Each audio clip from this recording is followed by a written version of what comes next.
E aí galera, tranquilo? Tudo certo com vocês? Eu sou o Peter. Que isso, rapaz? Apresenta direito, porra. Parece que tá morrendo, sem energia nenhuma, cara.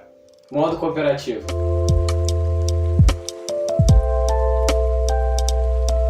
E aí pessoal, tudo certo? Peter aqui novamente, agora na quarta-feira, e quero fazer uma pergunta pra vocês. Gostaram do formato da última semana? 3 vídeos por semana? Ficou legal? Deixa nos comentários aí se você gostou ou não. E hoje, acho que vocês perceberam que o Peter Express é o quadro menos zoador aí dentre os que a gente fez. E o tema de hoje vai tratar um pouquinho de seriedade também. É porque nós gostamos tanto dos super-heróis. Acho que primeiro, antes da gente debater essa questão, como qualquer outra coisa, a gente tem que fazer uma pergunta um pouco mais filosófica. O que seriam os heróis? O que seria o conceito de herói? Vou usar a colinha aqui. Herói é o termo atribuído ao ser que executa ações excepcionais, com o intuito de solucionar situações críticas, tendo como base princípios morais e éticos. Tendo em vista essa conceituação do herói, que assim, resumidamente seria alguém que faz algo eticamente para destruir uma situação crítica, agora eu vou dar um primeiro parecer da resposta dessa pergunta.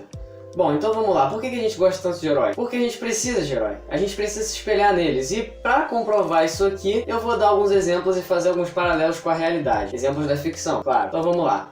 É interessante colocar também em questão que todos esses heróis aqui que eu vou citar, eles têm problemas, como as pessoas do mundo real. Eles têm essa semelhança com o mundo real. E é claro, problemas que variam de lugar para lugar, de pessoa para pessoa, nenhum problema é pequeno. Cada um tem um problema que consegue aguentar. Então vamos lá. O primeiro exemplo que eu vou citar aqui vai ser o Batman. Quem não conhece o Batman? Nem todo mundo gosta, nem todo mundo ama, mas todo mundo conhece. E o primeiro paralelo que eu quero fazer com a realidade são os traumas. O Batman tem toda aquela história ali que ele teve aquele problema com a família dele e tal. E a história dele desenvolve daí por diante. Mas o que eu quero falar em si é que foi o trauma que ele teve ali na infância que fez ele prosseguir toda a história dele como sendo um herói. Também tem outro fator, que é a criminalidade em Gotham City, que também é um outro fator que a gente tem na vida real e é uma das coisas que vai moldar ele a ser um herói para a sociedade. O próximo herói que eu vou citar aqui agora é o Capitão América. Então, o grande patriota aí dos Estados Unidos, obviamente. Mas prosseguindo, o Capitão América ele usa muito o conceito de época literária que eu vou dar um resuminho rápido aqui. Bom, diz que todas as obras de literatura são voltadas para uma época, entendeu? Todas as obras produzidas, por exemplo, na Segunda Guerra Mundial, que é o caso do Capitão América, vão tratar de assuntos daquele tempo ali, da Segunda Guerra Mundial. E é o que fala o Capitão América. O Capitão América é aquele cara que é inspirado pelo medo das pessoas, aquele medo iminente da guerra, que vivia ali junto com as pessoas, e aquela ideia de que uma pessoa, no caso ali o Capitão América, poderia solucionar esses problemas. Obviamente a gente sabe que no mundo real não existe uma pessoa que solucione problemas, etc.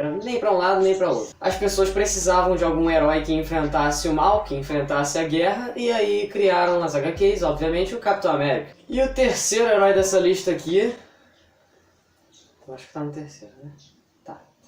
É o Luke Cage. Bom, o Luke Cage, o grande negão aí, esse herói maravilhoso, periférico, que a gente tem aí, por exemplo, até na série da Marvel. E cara, o que acontece? O Luke Cage, ele não ganha seus poderes pela situação em que ele vive, mas ele vira um herói pela situação em que ele vive. Bom, pelo meio em que ele vive, a gente sabe que nas periferias por aí, nas ruas, muita gente é influenciada a fazer outras coisas, coisas erradas e etc. Mas o Luke Cage, ele se vê naquela situação ali, e mesmo com poderes, a situação do tráfico, da violência extrema, da negligência de direitos assim para as pessoas por parte do governo, e mesmo com esse ambiente horrível que ele vivia, ele conseguiu direcionar tudo isso para se tornar um herói. O ambiente em que ele vivia, a realidade na qual ele vivia, acabou moldando ele como o herói que ele é. E agora, para dar um pouquinho mais de variedade nos gêneros aqui da lista, eu vou falar da Mulher Maravilha. Que mulher maravilhosa! Que piada velha! E voltando para aquele conceito da era literária, a gente tem mais um herói que foi construído ali em meados da Segunda Guerra Mundial, uma época em que as mulheres não desempenhavam papéis muito importantes, ficavam ali mais nas partes secundárias e não tinham os mesmos direitos dos homens. Elas precisavam de alguém para representar e talvez, ouse dizer, não só representar, mas também inspirá-las. E aí foi criada a Mulher Maravilha, aquela mulher imponente, a mulher forte, que consegue fazer tudo que o homem faz e muito além, com certeza. É interessante acentuar também esse ponto da representatividade, que não está presente só nesse, como no anterior também, Luke Cage. E agora, chegando num dos mais ícones aí desse mundo da cultura pop, a gente tem o Superman. É ídolo, né, cara? Fazer o quê? E o que a gente tem aqui? eu acho que esse ícone ele trata muito do preconceito. O paralelo que a gente tem do preconceito entre a história do Superman e a realidade é bem óbvio. Desde que ele é pequeno, desde que ele chega, por assim dizer, de Krypton, ele passa a vida inteira tentando se esconder, tentando não mostrar sua realidade para as pessoas, por medo do preconceito que ele pode sofrer, porque as pessoas têm, de fato, isso é mostrado na vida real diariamente, tem medo do que é diferente, tem medo do que é desconhecido, e obviamente a gente não deveria deixar isso acontecer. Existem pessoas aí, com certeza, como o Clark Kent, que passam às vezes até uma vida se escondendo por trás de máscaras, por ter medo do que as pessoas vão achar, por ter medo das pessoas. E obviamente esse medo é fundamentado, a gente vê tragédias aí no dia a dia, e cara, obviamente a gente não deveria deixar isso acontecer na realidade. Então esse paralelo entre o Superman e a realidade é o preconceito. Continuando aqui com um pouco mais de representatividade, eu vou falar agora do Demolidor. Era muito explícito na proposta do personagem, sugerido aí pelo nosso amigo Matheus. O intuito dele é representar os deficientes visuais. Mas eu não acho que para aí só pelos deficientes visuais, ele representa geral. Porque assim, a gente vê aí na sociedade, por exemplo, essa ideia de que as pessoas deficientes devem ser tratadas como parte especial da sociedade, etc. Não estou discordando totalmente disso, acho que essas pessoas têm necessidades especiais que devem ser atendidas. No entanto, o Demolidor nos mostra que essas pessoas podem sim ser fortes e ser grandes na sociedade, que elas realmente têm um potencial muito grande. E isso realmente é outro herói que não só representa, mas inspira as pessoas. Inspiração, cara, essa é a palavra-chave a partir de agora e é disso que a gente vai falar agora.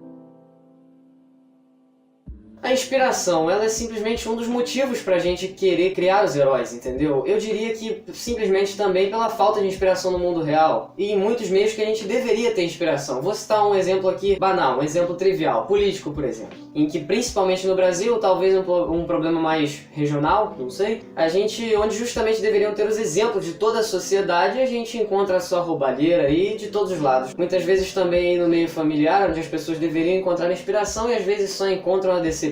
Mas isso não vem ao caso, prosseguindo. Eu acho que também tem uma coisa que influencia, aliás, diretamente os personagens e, por sua vez, os criadores das HQs, que é a vontade de inspirar as pessoas mesmo sem poder fazer isso. Cara, eu acho que, por exemplo, a mídia, em geral, é realmente um grande poder para a sociedade, não só para os escritores, para os desenhistas e em geral. E às vezes, por exemplo, aqui, uma pessoa quer inspirar as outras, mas não tem como fazer isso, não se vê num lugar onde ela pode ser grande o bastante para influenciar e para inspirar as outras pessoas. Então ela cria algo que possa fazer isso. Acho que é o caso dos super-heróis, eles são criados, muitos deles, claro, com a intenção de inspirar as pessoas. E por fim, acho que tem uma esperança aí nos desenhistas e criadores de HQs que a vida acabe imitando a arte, que as pessoas realmente se espelhem nesses personagens de HQs e que possam ser algo melhor. Acho que a resposta geral para essa pergunta, o porquê nós gostamos de heróis, trata de... Nós gostamos de heróis porque a gente precisa dos heróis, porque a gente não tem os heróis na realidade, mas a gente queria ter. E a gente queria ter porque eles nos inspiram a ser melhores ou porque eles podem realmente ajudar a nossa sociedade. Bom pessoal, se vocês gostaram desse vídeo aqui, deixe seu like. Se você gostou do trabalho do modo cooperativo, se inscreva em algum lugar aqui embaixo, ative o sininho das notificações para sempre receber os vídeos novos quando a gente publicar e até sexta-feira que vai ter aí o gameplay novo. Valeu!